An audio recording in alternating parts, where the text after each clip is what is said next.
Assalamualaikum warahmatullahi wabarakatuh dan selamat pagi semua teman-teman yang saat ini tengah menyaksikan live talk physical distancing saya. Erik Alamsyah bersama Bapak Denny Hidayat. Ini beliau merupakan sang ahli IT dan juga beliau merupakan pemerhati IT pastinya seperti itu, dan senantiasa memberikan sumbangsi pemikiran dan bagaimana beliau betul-betul mengetahui dan mengikuti secara lengkap begitu perkembangan IT di Kota Makassar ini. Assalamualaikum. Waalaikumsalam warahmatullahi wabarakatuh dan selamat pagi, sehat selalu buat seluruh pemirsa. Amin. Luar biasa, Mas Den. Ini kalau berbicara tentang yang namanya aktivitas di awal pekan ini biasanya kalau orang-orang IT itu rata-rata serius. Tapi selama ini yang kenal sosok Mas Den ini tidak pernah serius begitu. Itu apa salah satu trik yang membuat Mas Den itu selalu terlihat santai, tidak tegang seperti kanebo kering begitu katanya. Iya. Yang jelas harus banyak bergerak dan jangan terlalu larut dengan pekerjaan yang dalam. Kita juga harus tetap bersosialisasi sebagai manusia. Di situ kita menemukan dan saling bertukar energi positif dengan setiap orang yang kita temui. Saya percaya dengan terus berinteraksi kita bisa menjadi lebih bahagia. Gitu ya. Lebih ringan. Lebih ringan, lebih bahagia, karena kebahagiaan itu memang kita yang menciptakan. Ya, insya Allah. Ya. Oke.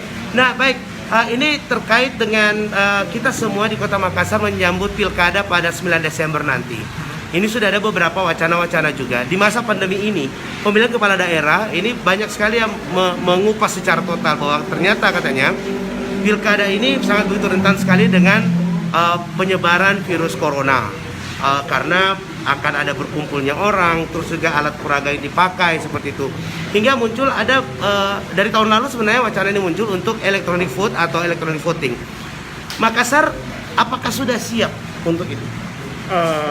Memperhatikan pergerakan-pergerakan dan kondisi yang ada. Juga kalau kita berbicara electronic vote, sebenarnya itu masalah security yang penting juga di dalamnya. Bagaimana orang tidak bisa memilih 2 kali. Iya. Dan bagaimana membuktikan verifikasi bahwasanya orang itu adalah benar wajib pilih yang bisa memilih. Iya. Nah, jadi dari segi hal-hal yang kita perhatikan dan amati sampai saat ini untuk Makassar dan juga sebagian besar Indonesia, ini saya kira electronic vote masih belum siap untuk implementasi tahun pemilihan di saat ini karena beberapa hambatan-hambatan yang ada saat ini. Gitu ya.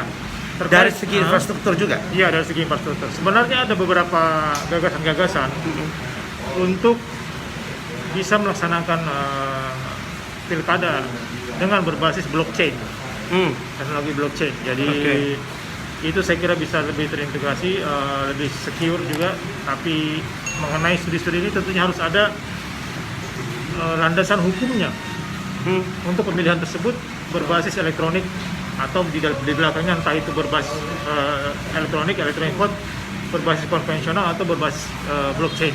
Iya. Nah, ini kan Mas Den sebenarnya mungkin pemerintah pusat yang sangat lambat begitu menggodok aturannya ya. Karena kan pandemi ini sudah 8 bulan, sementara wacana pilkada kan sudah ada setahun ini untuk dilaksanakan. Apakah memang keterlambatan untuk menggodok aturannya ini di masa pandemi ini, atau memang benar-benar pemerintah masih belum ikhlas begitu melaksanakan ini secara electronic vote? Saya tidak berani mengatakan terlambat atau belum ikhlas. Kenapa? Karena pandemi ini sangat besar dan sangat berdampak sekali gelombangnya terhadap semua aspek di negeri ini dan juga di belahan dunia yang lain. Hal-hal yang mana kita mengakibatkan harus refocusing dan lain-lain, dan juga kalau kita melaksanakan ingin melaksanakan electronic vote secara menyeluruh di Indonesia, berarti kita harus membangun infrastruktur yang handal, kemudian melakukan perubahan-perubahan yang mendasar juga di regulasi, ya, sehingga pemilihan-pemilihan tersebut dapat dilaksanakan secara elektronik. Jadi memang, tapi untuk mungkin next selanjutnya, pemilihan selanjutnya ini sudah harus dipikirkan oleh pemerintah gitu ya? Saya kira hal-hal tersebut harus dipikirkan mulai sekarang, sehingga kedepannya kita bisa lebih lebih adaptif terhadap perubahan-perubahan yang mendadak. Iya, karena jangan sampai klaster pilkada menjadi klaster terbaru dalam penyebaran virus COVID ini, Mas Den ya. Nah, kalau berbicara tentang yang namanya electronic vote, secara teknis boleh nggak Mas Denny bisa gambarkan begitu apa yang ada dalam konsep pemikiran Mas Denny jika pilkada ini dilaksanakan secara elektronik vote seluruh wilayah di Indonesia? Ya, pertama-tama memang ini satu kerja keras pendataan kembali wajib pilih dan terkait dengan identitas dan lain-lain. Kalau kita ingin menggunakan electronic vote, berarti semua wajib pilih itu harus memiliki private key. Private key. Private key Oke. untuk dapat digunakan di sistem pemilihan berbasis elektronik. Dan ini adalah satu kerja berat untuk mendata kembali, kemudian terkait dengan identitas, nomor telepon dan lain-lain. Walaupun Harus connect semua ya. ya, kemarin itu sudah ada pendataan mengenai nomor seluler dan lain-lain secara menyeluruh, tapi harus diupdate kembali. Jadi ini pekerjaan berat dan juga harus ada satu semacam keamanan di sistem back-end-nya sehingga pemilihan ini bisa lebih terpercaya. Dan Begitu. satu yang paling penting adalah suprastruktur, regulasi yang harus memang sudah siap untuk itu. Oke, Ya. oke. Nah, mungkin ini akan menambah lagi anggaran yang lebih besar ya. Itu dia. Karena servernya, Infrastruktur dan iya, semua hal. dan KPU pun juga harus melek teknologi ya. Saya kira demikian. Iya, karena kalau tidak sulit juga karena penyelenggaranya adalah penanggung jawabnya adalah KPU. Nah, kalau dari segi uji coba misalnya, kira-kira kalau di Makassar nih ya, kira-kira nih kalau diuji coba bisa berapa kecamatan dulu untuk uji cobanya? Saya tidak berani mengatakan dan mengukur berapa bisa diuji coba kan, karena Tapi bisa kan diuji iya coba? bisa. Konsepnya pun harus dibahas dulu Konsepnya bersama. harus dulu. Ya, konsepnya harus dibahas dulu, regulasinya harus ada. Pertama kan harus berbasis regulasi dulu. Regulasi sudah siap, kemudian kita menentukan bisnis proses manajemen. Bagaimana alur elektronik vote dibuat, baru kita masuk ke aplikasinya. Iya, benar. Baru kita membangun aplikasinya. Membangun konsep aplikasi pun kita akan lakukan POC. Proof of concept. Ini bisa benar apa bagaimana, apa mengikuti regulasi, apa dia komplain, Iya, apa tidak, benar. apakah dia teruji secara keamanan dan lain-lain. Iya, karena jangan sampai jadi kasus gugatan pilkada lagi Iya. nih kalau seperti itu ya. Oke, jadi untuk uji coba itu bisa saja dilaksanakan. Tetapi dari segi orang-orang yang mungkin akan menjadi operatornya, apakah memang harus punya lisensi khusus sebagai orang IT atau Ya. biasa-biasa saja gitu? Langsung ditunjuk aja. Nah, yang paling penting di semua sistem itu adalah integrity. Integrity. Jadi, dan yang paling kritis adalah sisi manusia. Jadi membangun manusia yang mengoperasikan sistem itu dan mempersiapkan mereka untuk mengoperasikan sistem itu jauh lebih susah daripada kita mempersiapkan infrastruktur dan aplikasinya. Iya, integrity benar sekali itu. Karena bagaimanapun integritas diri itu harus benar-benar diperkuat di zaman corona ini. Mas Den, kalau orang SKPD Pemkot sendiri kira-kira sudah pada melek teknologi belum? Ya, di Pemkot sekarang sedang melakukan pergerakan shifting ya dari generasi-generasi yang kita boleh katakan di baby boomers termasuk ke milenial kan juga melek teknologi, lebih memperhatikan itu. Saya kira ini akan terus terjadi pergeseran atau shifting dari generasi baby boomers yang lalu masuk ke dalam generasi milenial yang lebih banyak di Pemkot. Jadi akan semakin lebih banyak orang-orang yang melek teknologi. Iya, harus seperti itu karena bagaimanapun juga harus bisa melek teknologi. Bahkan beberapa yang berada di kelurahan, kecamatan ada juga yang sampai sekarang belum bisa mengoperasikan komputer, Mas. Ya. Pernah ditemukan juga Itu seperti harus kita akui masih ada. Masih ada kan? Nah, kayak itu pernah juga saya lihat langsung ya. Oke. Nah, Mas Den, ini juga terkait dengan bagaimana mengupgrade orang-orang Pemkot sendiri. Kalau Mas Denny kan semua benar-benar bertumpu kepada Mas Denny untuk IT. Nah, untuk maintenance IT kita di Kota Makassar ini, salah satu yang juga luar biasa harus dijaga itu adalah server catatan sipil misalnya satu. Yang berikutnya juga kemarin PPDB ini juga cukup katanya tidak sinkron begitu antara aplikasi dan servernya gitu. Apa sih sebenarnya juga yang harus Pemkot Makassar lakukan juga untuk bisa memaintain dengan baik begitu server-server kita yang ada? Ya, jadi satu yang ingin saya luruskan tadi Bang Erik, kita adalah tim. Iya, Jadi bukan saya sendiri, jadi di belakang kita dan bersama-sama kita ada satu tim. tim. Jadi kerjanya adalah kerja tim. Semuanya anak Makassar ini timnya. Ya, ada Makassar, ada Bukan. Ada berapa orang biasanya yang paling aktif Mas? Kita ada 15 orang. Siapa-siapa aja tuh? Ya, tim kami di lantai 10. Lantai 10. Ya. Bisa disebutin nama-namanya mungkin, Mas? Nanti ya. Nanti ya. Oke.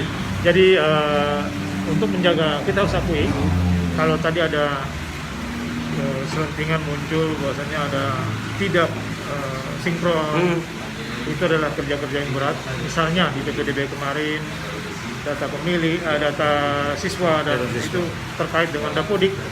Dapodik ini dikerjakan dan sistemnya berada di pusat. Juga kalau yang bersangkutan kemudian sudah berpindah itu tidak diupdate, pasti ada data tidak sinkron. Kemudian juga rumah yang bersangkutan, misalnya dia tadinya tinggal di kompleks A, kemudian dapat rezeki dia pindah ke kompleks yang lebih bagus di kompleks B. Ini bisa saja kalau tidak diupdate Dapodiknya terjadi kekeliruan. Ya, jadi sistem ini harusnya memang bekerja secara real time dengan semua terintegrasi.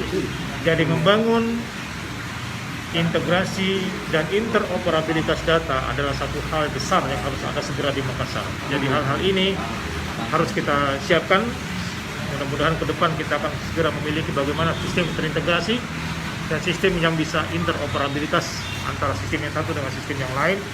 Kemudian juga ini nanti akan menjadi satu DSS, Decision Support System, bagi kepentingan pembangunan Pemkot dan untuk tentunya kepentingan masyarakat luas.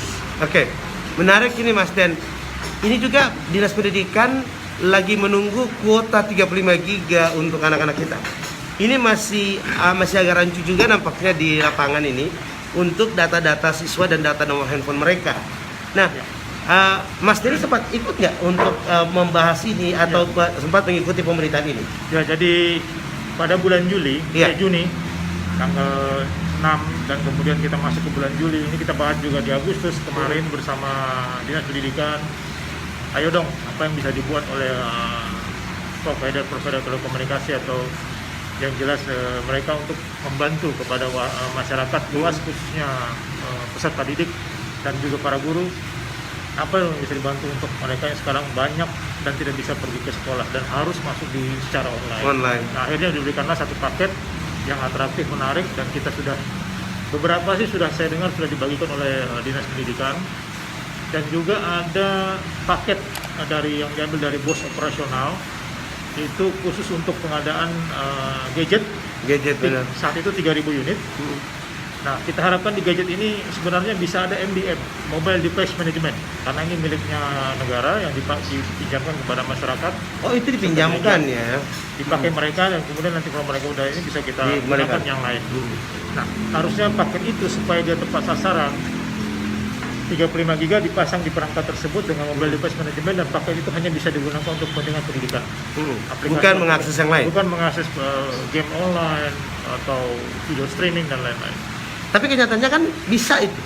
Kami harapkan akan dilakukan perbaikan oleh operator telekomunikasi ke depan. Saya kira ini bisa, secara sistem bisa dikawal dan bisa diatur oleh penyedia telepon. Jadi tim IT dari Pemkot masing-masing ini, dari daerah masing-masing tidak bisa mengatur itu ya, Mas Den? Ya, itu ada di sisi vendor. Nah, pernah nggak ada wacana begitu dari Pak Wali Kota untuk tim IT Pemkot ini membantu bagaimana agar bisa diblok aja yang tidak penting? Ya, seandainya ada MDM-nya, Mobile Device Management terpasang, kita bisa melakukan itu. MDM itu dari Pemkot sendiri atau dari pusat? Dari provider. Bisa menanam di gadget yang disediakan. Nah, itu kalau diizinkan. Tapi kalau tidak diizinkan ya kita nggak punya kewenangan sana ya. Yang pastinya memang tim IT Pemkot itu 10 orang ini bekerja secara benar-benar terstruktur dengan baik agar tentunya tidak ada terkesan apa yang dilakukan ini hanya kepentingan orang per orang seperti itu, Mas Den ya. Nah, baik, ini menarik juga untuk yang namanya bagaimana siswa kita ini diberikan edukasi agar tidak membuka yang lain. Kira-kira untuk anak-anak kita ini yang sudah dapat handphone, sudah dapat paket internet 35 giga, bisa nggak mereka konsisten untuk itu? Saya kira pendidikan di rumah lebih karena mereka banyak di rumah, berarti orang tua lebih banyak mengontrol. Harus. Tapi kalau orang tuanya kerja juga, Mas Den? Kalau orang tuanya kerja, saya kira dia bisa memonitor itu kuotanya kenapa cepat habis. Begitu. Sampai sekarang ya, dan ini harusnya kita bisa lakukan edukasi, dan ini orang tua punya kewajiban. Kita tidak bisa berbuat apa-apa karena sampai ke rumah. Iya, benar. Ke rumah. Jadi ini ada di dalam rumah-rumah, dan ini sekarang kita bukan mereka mengakses public wifi yang dimana kita bisa mengendalikan itu. Misalnya ada kita sampaikan layar edukasi bahwasanya membuka konten-konten yang ini yang baik saja sesuai dengan usianya, hal-hal seperti itu. Tapi kalau dia sudah berada di rumah-rumah, itu kita sudah di luar jangkauan Pemkot. Iya benar ya. Baik, menarik sekali. Saya senang sekali bisa berbincang bersama Mas Den Hidayat untuk pagi ini. Banyak hal yang tentunya bisa membuka wawasan kita, memberikan inspirasi untuk kita yang selama ini mungkin beliau banyak di belakang layar, behind the scene seperti itu ya. Tetapi seluruh atau jantung IT Pemkot Makassar ini ketika beliau shutdown mungkin, waduh, gimana nih? Mas Den, terkait dengan CCTV Pemkot. Ini CCTV Pemkot orang bilang Gayana, Ji. Apakah seperti itu Gayana, Ji? CCTV Pemkot ini dibangun 2015 dengan peremajaan-peremajaan di 2016, 2018, dan 2019 khusus untuk perangkat. Nah, sekarang juga kita sedang melakukan dinas sedang melakukan migrasi. Dinas Kominfo. Ya, dari menggunakan jaringan bandwidth yang tadinya Metro Ethernet kemudian beralih ke internet domestik khusus untuk CCTV. Nah, di sini tentunya yang ada di lampu merah itu. Ya, jadi ada wilayah-wilayah pekerjaan yang kemudian misalnya karena migrasi dari provider satu ke provider lain belum selesai atau belum mampu infrastruktur kabel optiknya, kemudian kompleksitas lain-lain dan migrasi IT seperti itu. Jadi ini akan terus kita kembangkan. Tapi juga karena usia sebagian kita dari 2015 CCTV yang tiap hari kena hujan, tiap hari kena panas. Ini tentunya ada maintenance dan perawatan-perawatan. Walaupun kita akui ini pekerjaan berat. Kenapa? Karena listrik kita sangat dependensi kepada listrik di CCTV ya. Itu sangat dependensi kepada jaringan listrik penerangan jalan. Jadi itu mendapatkan akses 24 jam listrik misalnya. Kemudian kehandalan, stabilitas listriknya. Iya, stabilitas sangat berpengaruh. Apalagi cuaca yang sangat berat. Itu yang sangat penting. Jadi seperti itu, ya. Kerusakan bisa hari ini nyala, bisa jadi dia kemudian mati karena ada gangguan listrik, ada gangguan cuaca dan lain-lain. Oke. Nah, saat ini berapa titik yang berfungsi secara maksimal, Mas Den? Ya, secara maksimal sekarang kita ada di bawah 100. Di bawah 100? Di bawah 100 dari 153. Wow, benar-benar ini harus diperhatikan dengan baik. Ya. Tapi apa kabar dengan War Room Pemkot Makassar sendiri? Ya, walaupun ada sedikit dalam kondisi pandemik ini tetap ada perubahan atau kelambanan dalam semua aspek. Saya kira yakin juga di beberapa kota juga seperti itu. Tapi kita tetap membangun aplikasi-aplikasi sederhana, misalnya untuk mendukung COVID, penanganan COVID, kemudian pelaporannya oleh SKPD dan OPD lain. Kita ada buat aplikasi-aplikasi. Itu masih jalan? Itu sudah masih wajib berjalan karena itu untuk kepentingan masyarakat. Nah, jadi kita data center kita juga dibangun kemarin, penambahan dengan hyper-converged infrastructure itu kita terus kembangkan. Ke depan juga kita akan kembangkan untuk kepentingan melayani masyarakat supaya dengan sistem terintegrasi ini pelayanan itu bisa lebih mudah walaupun tidak harus ke kantor. Ya. Oke, baik, luar biasa ini. Mas Den Hidayat masih bersama saya. Kedua dari terakhir, Mas, selain aplikasi yang dibuat di War Room Pemkot Makassar yang mendapatkan apresiasi dari Kapolri pada saat itu, ya, apa saja lagi yang dilakukan atau operator ngapain aja dalam ruangan itu? Ataukah memang sudah tidak ada operator yang standby di situ untuk memantau wilayah Kota Makassar? Saat ini CCTV kita masuk ke tahap di mana kita menggunakan self learning analytics. Jadi dia mempelajari, memberikan laporan, misalnya di hari ini lewat kendaraan berapa, ada siapa mencurigakan dan lain-lain, itu sudah self learning. Artinya itu sudah migrasi. Itu jalan itu? Ya, itu sudah berjalan di 20 titik. Kemudian ini akan terus kita laksanakan ke depan sehingga jumlah operator nanti dia hanya akan menjadi data analis. Operator kita akan menjadi data analis daripada aplikasi-aplikasi termasuk CCTV, aplikasi kependudukan, aplikasi pembangunan keuangan dan lain-lain, sehingga dia akan menjadi analis. Yang akan memberikan satu analis kepada kepala daerah bersama tim tentunya di Bapeda atau di mana yang memberikan masukan. Nah, walaupun sistem data kita belum secara otonomus, tapi kita pernah mengarah ke otonomus.